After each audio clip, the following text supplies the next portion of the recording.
that students should learn as being the knowledge experts and dealing with accreditation bodies that say in order to actually get your BA, you need to learn a couple of things? Yeah, I mean, scary question to answer on video. Now remember, he is the journalist. Asking the tough He gets to toss the questions out. I told you to ask me tough questions, so I appreciate that one.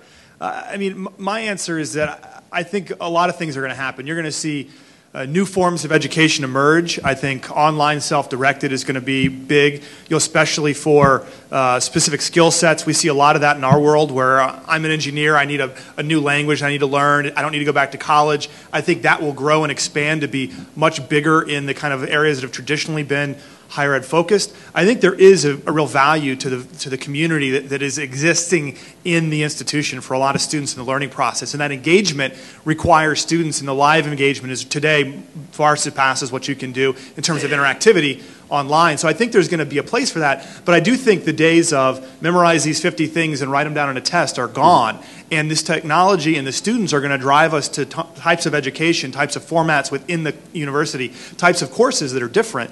And we certainly see a shift towards some skills learning versus pure content learning. And I think there's a connection between the two. I don't like the skills versus content debate really bothers me, and that I think it's a false dichotomy to have to choose.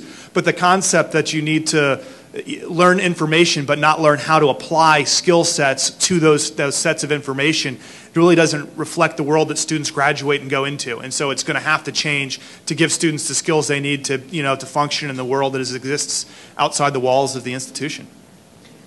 And I think the other part of the answer is that we all know student populations are changing dramatically and quickly. And that we know that those rising student populations, especially for first-generation college kids who might be apt to latch on to new technology, are rising. California, Florida, Texas, Arizona. I was speaking yesterday, in-depth conversation with the president of Corinthian colleges who's here. Also folks over at the CES show with the president of Tutor here talking about online learning on the graduate school side of the fence. So we do know that those things are changing on a curriculum standpoint, but I do think it's that student population is changing as well, and how will brick and mortar schools adapt to that change?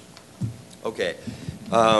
For further questions, we do have these question walls up on the wall, and our panelists are going to be around for you to interact and put their feet to the fire, even more than I have. And so please do ask, find, Google, Twitter, and right now applaud.